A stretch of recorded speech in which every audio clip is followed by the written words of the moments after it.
Welcome, everyone, to the wrap-up session for the Tillicum Burnside Plan Phase 2. Thank you for taking some time out of your midday to join us.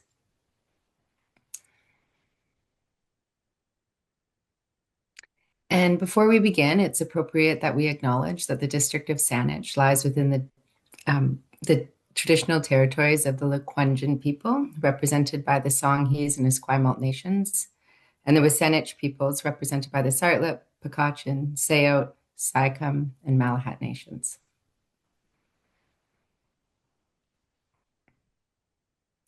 So we are joining you today from the District of Saanich and Happy Cities. My name is Alana McDonough. I'm the Senior Planner in Community Planning and the project lead for the development of the Tillicum Burnside Plan. I'm also joined here today by Mitchell and Adam. Hey everybody, I'm Mitchell Reardon, Director of Planning at Happy Cities. Hello, everybody. My name's Adam Smith. I'm a planning analyst in community planning at Saanich.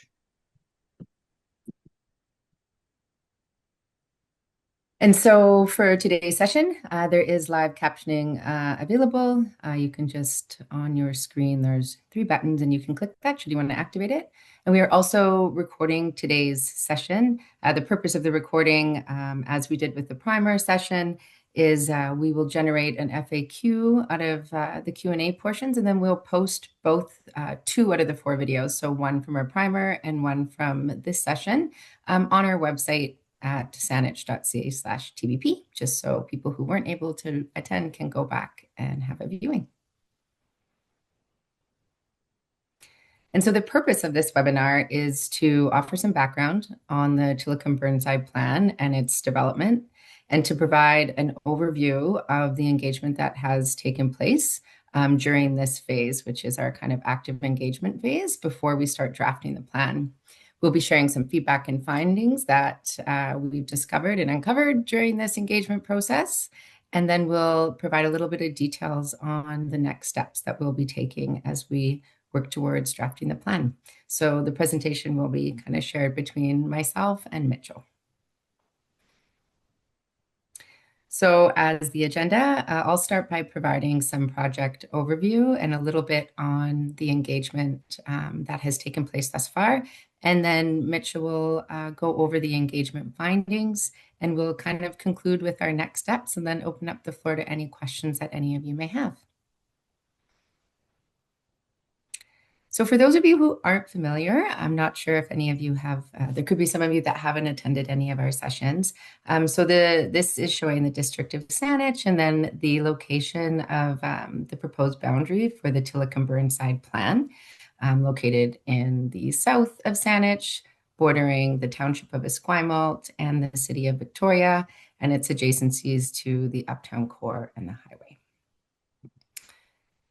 So this is just a closer look at that project boundary. And again, it is just a proposed boundary at this point, and it has been endorsed by council when we took this project forward at the end of 2024.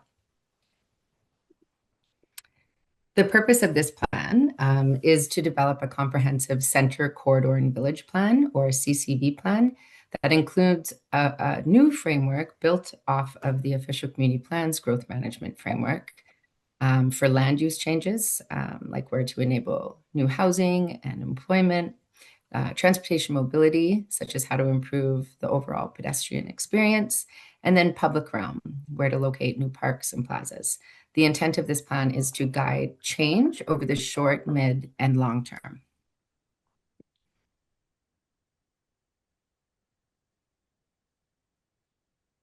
So what is the difference between a center, a village, and a corridor? Again, these are all identified in the official community plan. And the purpose of this also is to kind of create a parcel-based boundary of where these are in a detailed planning framework for Tillicum. And a center is these key areas where there are essential services, employment opportunities, amenities, and public spaces, and housing, and they're quite concentrated with a little bit extra density and height in building form. And these are supported by frequent transit and active transportation networks.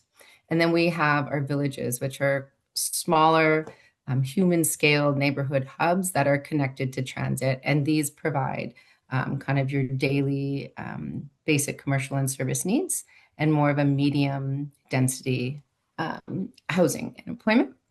And then we have corridors, which are the connections between our centers and villages. And these are generally located along primary corridors, which are those major roads that are connected with transit and higher density mixed use. And together for Saanich, these form our primary growth areas, which are identified in the official community plan. And this is where most new housing and employment will be located. So the focus areas of the Tillicum Burnside Plan include these identified designations via the official community plan, as well as a potential. So here we have the Tillicum Burnside Center. In red, we have the existing Gorge Village. And then we have the possibility that we've been exploring through this phase of a Burnside Village. And then these are connected by the two primary corridors, that being Tillicum Corridor and Burnside Corridor. As part of the terms of reference that was brought forward to Council at the end of 2024, we have draft goal statements, which we have been exploring through our pop-ups and getting input from the public. And so for transportation, it is to deliver complete streets in this area and improve connections for all modes with an emphasis on car-light living, safety, enjoyment, and efficiency. And for land use, it is to implement the Center Corridor and Village Growth Management Framework to build complete communities that foster sustainable, walkable, vibrant, and connected places. This ties into the OCP's 15-minute community as well. And then for housing, we have to provide opportunity for new housing within well-serviced areas with a focus on meeting the needs of the community and providing a diversity of housing options. And lastly, we have the public realm and open space, and that is to enhance the overall livability through providing community amenities and safe and connected network of open spaces and distinct public realm areas. So how will the land use changes in the Tillicum Burnside Plan be implemented? So as we move into phase 3, which is drafting of the plan, we will look to the feedback received and the analysis done to date, and we will start to draft policy and refine these goal statements and objectives, which will provide guidance on future desired land uses, building heights, density, and more. And so we will draft a very comprehensive kind of land use transportation plan, and we would bring that forward for additional consultation in early winter 2026, proceed to refine the plan, and then ultimately it's council that would review the plan and make a consideration. Should they adopt the plan, it would form part of the official community plan. And this would, it involves future land use designations. So these are not rezoning. So land use changes only happen if they are initiated by a property owner through a rezoning process. The plan would guide the evaluation of the potential rezoning, and then land use changes would be made by council through a public process. And then in terms of the project timeline, as noted, we are in phase 2. The project began in December 2024. And so we've undertaken a few months of engagement, which we can highlight here just as a snapshot. Oh, pardon me. So how will we use the feedback? Well, we're going to go through some of our initial findings. And then what we do is we draft these into implementable and actionable policies that, again, help guide that change. And so there's several forms of input and feedback that we've received along the way, and we're compiling this. There will be a published document also in the coming, probably at the end of July, early August, and that is the What We Heard report. And so that is a key deliverable of this phase of the project, to be able to report back to the public and to council and to help guide the consideration for the policies that we will draft. So for some of the engagement opportunities, we had several information pop-ups. We had 7 pop-ups that were held at various sites within the study area. And then we also had informal pop-ups take place in the Tillicum Center Mall around the time of our workshops. We also kind of co-led 3 walking tours where we had overall, I think there was 42 participants or 40 participants that had joined us on these walking tours. And so we explored the villages. We had walking village assessments compiled by residents, which we've also taken that information and are taking that into consideration too as we move forward. And so we walked through the villages and the centers. And then, sorry, pardon me. And then we also hosted a series of interactive workshops. And so Happy Cities designed these activities, and we hosted these in the Tillicum Center Mall. We had our transportation workshop on June 14th, and then we had a land use workshop on June 22nd, followed by the Public Realm and Open Spaces and Villages workshop on June 24th. We also hosted survey pop-ups during these workshops, as well as kind of time in between those. We hosted those at the Tillicum Mall space again.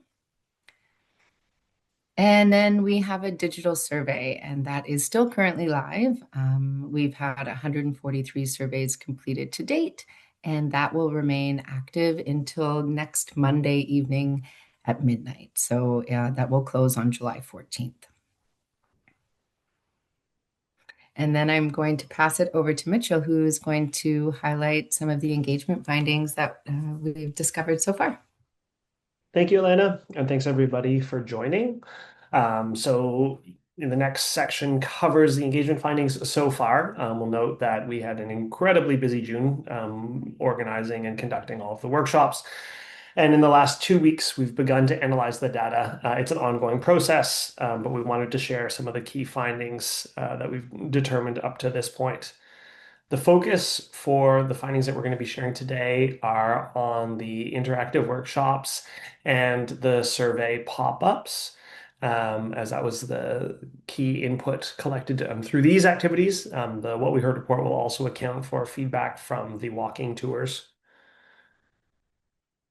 So at the start of each of our workshops, we asked who was in the room, and we had a series of identifiers that people could use as were just anonymous ways of understanding where our participation was occurring from. And so these were some of the key ones. We noted a high share of homeowners. Majority of people lived in the Tillicum Burnside area and noted that there were some questions about the boundaries. We had a lot of long-term residents. We had a smaller share of renters and so on. And so we'll be cross-referencing this input with available census data to determine the representation of it. One early note is that 59% of residents in Tillicum Burnside own their homes according to most recent census data, while 41% rent. Which indicates that homeowners were overrepresented in the workshops, which is pretty common for community engagement, but we'll be looking to cross-reference that to help hone in on the next round of engagement. We also asked folks for a positive word to describe Tillicum Burnside. Central and connected were 2 of the key ones. Green and diverse, as well as underdeveloped, also came through. Gorge and the beloved nature of Gorge was highlighted, and there are a number of other really wonderful ways of describing the area that were shared. So as Elena noted, we conducted 3 workshops. The first was the transportation workshop on Saturday, June 14th. And in this workshop, we conducted 3 activities. The first one was around values affirmation and what was important to people in terms of transportation. What came through here was that sidewalk infrastructure and pedestrian safety are vital to the success of the plan and to a healthy, active community. That there are many seniors in the area and accessibility is important. That there are strong feelings about bike lanes And we just included a few of the kind of sentiments that were expressed through the session. So some bike riders noted that the options were disorganized and fragmented. Other people questioned why bike lanes were added to already busy streets. We heard at least one person say no one bikes. And there was also conflict noted between pedestrians and cyclists and concern around pedestrian safety in relation to this. Various participants also noted that car congestion is a growing issue and that there were varying perspectives on urban development. So there was recognition of an affordability crisis, concern about change, and skepticism in the planning process, including a note that the Tillicum Action Plan from 2005 accounted for a lot of the ideas raised here and questions about implementation that associated with that. We also did a mapping activity highlighting pain points as well as opportunities. Excuse me. And this could either be specific locations, which often were intersections, or it could also be routes.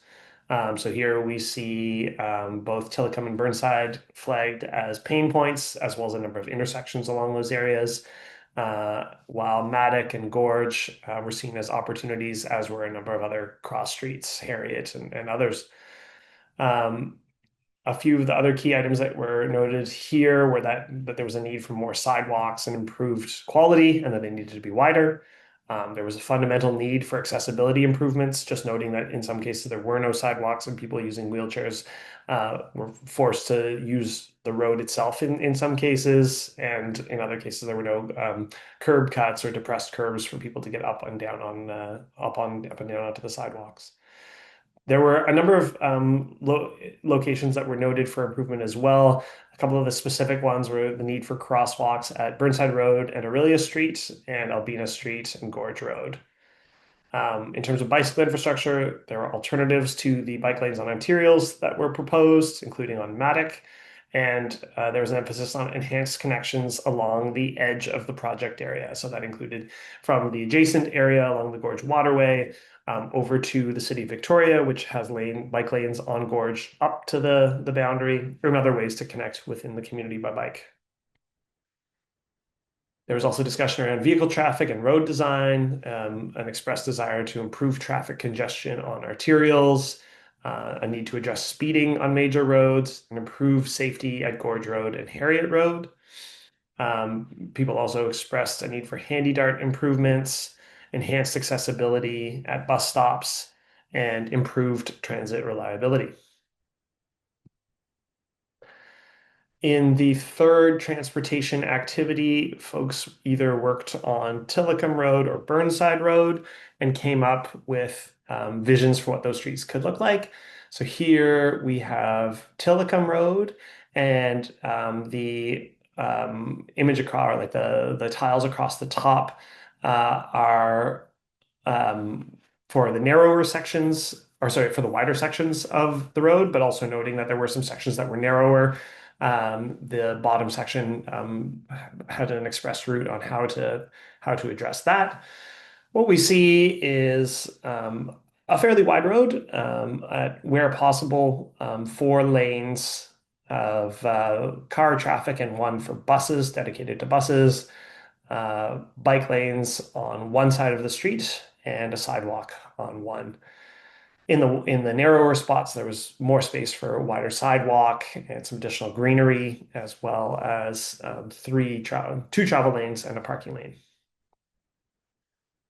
For Burnside Road, here we had a 5-year vision along the top, which is the 4 travel lanes with a few extra things, and that reflects the existing constraints along Burnside.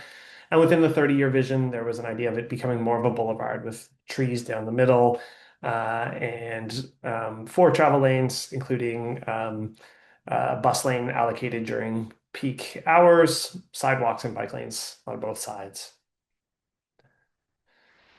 In the survey pop-up, we asked people how they get around, and what folks reported on was about 40% were driving either cars or motorcycles, 20% were walking or rolling, 17% on bikes, 16 on bus, and a few others using other ways to get around. And we asked, based on the existing draft priorities in the draft plan's transportation objectives, what folks' priorities were. And so this is the share of response who noted that this was a high priority. So improving tree cover and pedestrian comfort was almost universally a high priority, 96% reporting that this needed to be done.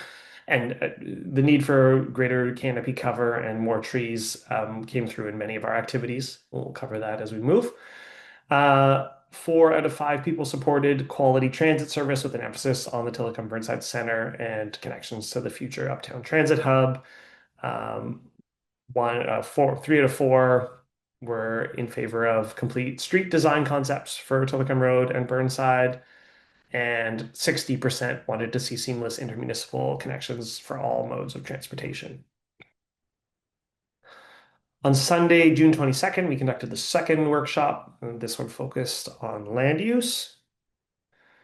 And we started with a housing needs spectrum where we looked at various options and how people might feel about each of these. Through this activity, we determined there was strong support for the townhomes, apartments, and condos.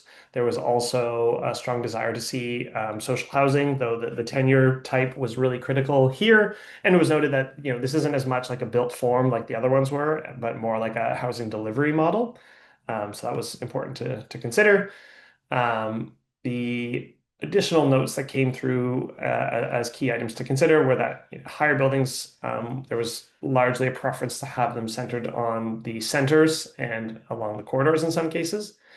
That family-sized units are key. So people are saying, yes, condos, but we need 3-bedroom condos. We need bigger condos as well, not just like the small ones. There are also questions coming back to implementation and tying in with the action plan that we need to see what makes sense for developers. There was an emphasis on making suites and infill easy, and this tied into the fact that single-family homes that some should be preserved, but that they wouldn't be added. That there's basically a math question of how you add people, and single-family homes are the least effective way to accommodate new residents in an area. In the second activity, we gave each table a bag of Lego, and this was a 20-year activity about how to distribute new residents within the area. We were looking at distributing just over 3,000 residents, and each circle, the little divots on that, accounted for a share. So this was representative of the 3,000 that were being expected over the next 20 years. And so just first to show you what each table showed us. So here we see a bit of a distributed model. The mall has a slightly higher amount and around it is high, but then we also see development throughout the area. This one is emphasizing more of a corridor approach with height in the centers in particular. In this one, they go very high at the center and also have pretty significant density in the villages and limited density elsewhere. Here we see a distributed model, so very spread out, nothing super high, but include a lot of development throughout the area. While other folks at the same table were much more in favor of corridor-based development with the center accounting for significant population growth. And really the output aligned with 2 potential scenarios that we had been showing. And so these are like conceptual images of this. So one where development focused on centers, villages, and corridors with very little change to surrounding area, and one where development was distributed throughout the area with significantly lower building heights in the centers, corridors, and villages. We also asked folks about the boundaries of both the plan and the centers and villages. And so the center, corridor, and villages delineations are marked in blue. Folks were generally supportive of how the center was being defined, largely around Tillicum Center. The Burnside Village was generally well supported as well. Gorge Village had the biggest adjustments, where some folks were saying like, hey, we should pull back on this, that this should be stopping just to the west of Tillicum Road. while others were saying, like, why doesn't this plan go all the way to Admiral? So these were some of the key considerations that come in. There was also some questions about extending the plan to account for the northeast corner of the area up to Highway 1 and some expansion there as well. So these are some of the considerations to take account of. And so you're seeing both like, hey, maybe we expand on both sides, while other folks were saying, particularly in the southwest corner of the existing area, this should be pulled back.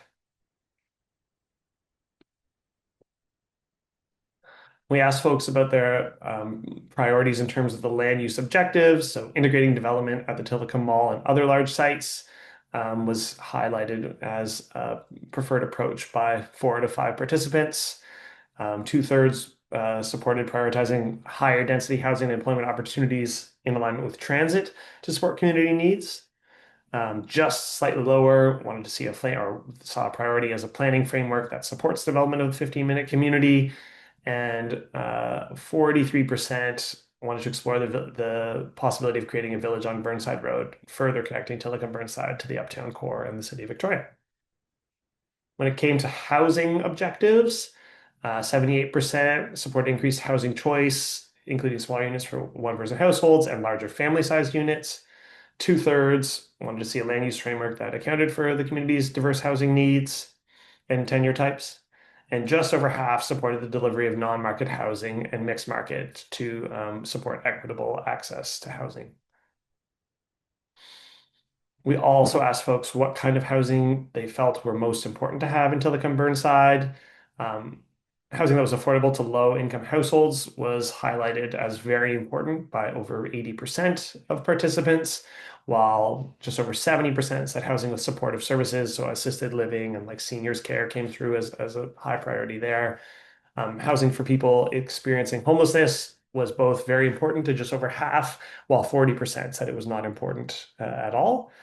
And then we had, varying levels of prioritization and saying it was important for market rental, market for sale, community-based, and more. I should actually note that community-based housing, 40% said it was very important, 40% said neutral, and only 20% said it wasn't important.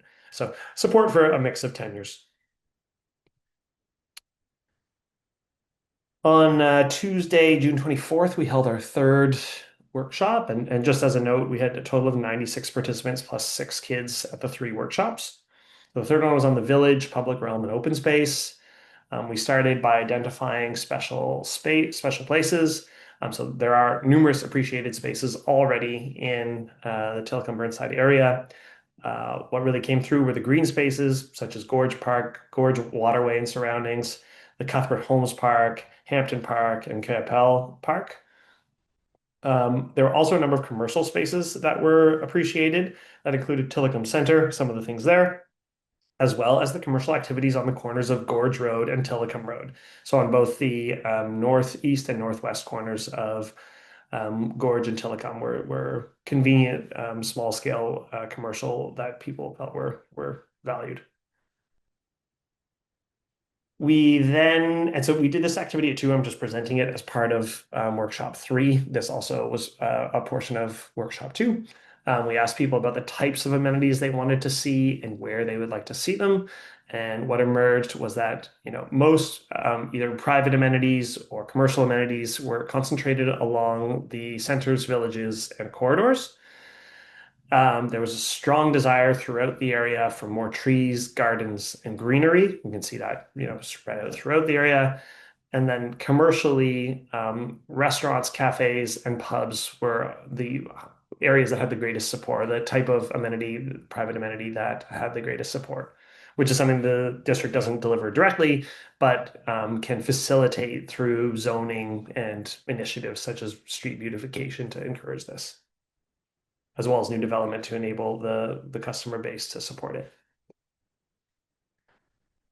And then finally, we did a village visioning exercise, which involved collaging to showcase some of the elements that people desired to see here, which could inform future design guidelines or provide inspiration on what the area might look like.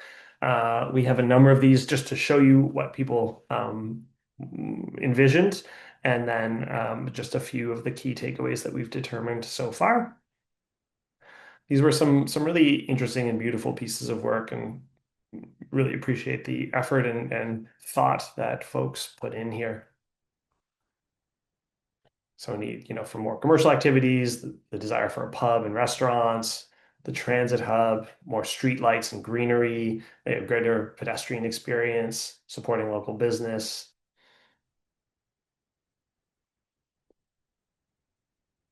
Similar to what we saw with the Lego activity, a mix of folks saying concentrate density on the centers and villages, and others saying spread it out.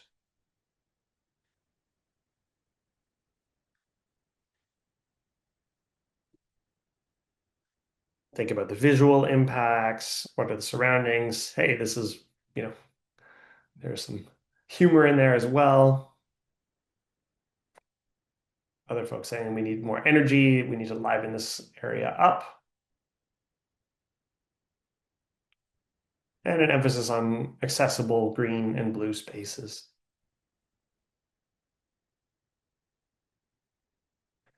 So a few of the preliminary items that we have identified. So we looked, of course, at what people were considering in terms of density. We saw varying ideas of what density in the villages could look like. In some cases, this was down in low to mid-rise, and in others it went higher. But in all cases, there was a focus on a great human scale and ensuring that the human experience at ground level was really strong. Just tied in well with having a lively and beautiful public realm with mixed-use destinations and lots of energy and local culture as well as business, um, music venues, food, pubs, bakeries, and an emphasis again on local business where possible. Safe travel by foot, bike, and wheelchair. Warm materials, so consistently we saw, the use of wood, brick, and earth tone aesthetics. And again, and just a common theme throughout the workshops was trees, trees, more trees, enhanced access to the gorge waterfront, more greenery throughout the area. When we asked pop-up participants, and we had a total of 216 pop-up participants between the sessions about their priorities for the pub plans draft public realm objectives. There was very strong support for reimagining Tillicum Mall as a vibrant mixed-use center with great public spaces. About three-quarters supported enhancing the public realm through tree planting on streets and in parks and aligning with urban forestry strategy. About two-thirds wanted to see a strong local identity through street design and active storefronts. And a third supported acquiring public land for new public spaces through redevelopment. With that, I'll pass it back to you, Elena. Oh, and I guess I will just note, so this is a preliminary analysis, and the team is working hard to refine and make sure that we've collected all perspectives. It is, of course, an interesting component to make sure that we've captured all of that and are able to reflect some of the key variation that we saw throughout, because it wasn't as if we had a uniform and clear perspective on numerous aspects. We'll be working through the draft. We'll be submitting that to the city, a draft version at the end of July, and the What We Heard report, I think, will be released publicly early this fall or late summer. With that, I'll pass it Wonderful. over. Yeah, thank you, Mitchell. That's great. And then also just to note that the What We Heard report will also include the findings from the online survey, which again is still up. So there will be new information with that. And so as noted earlier, we are technically concluding phase two, which is our concept development, although there will still be targeted engagement that will be ongoing almost through the life of the plan as we reach out to different stakeholders, and we'll be conducting additional analysis. But in general, we are moving into the plan development phase. And so as noted, we expect to be conducting a second round of engagement with open houses and surveys in January of 2026.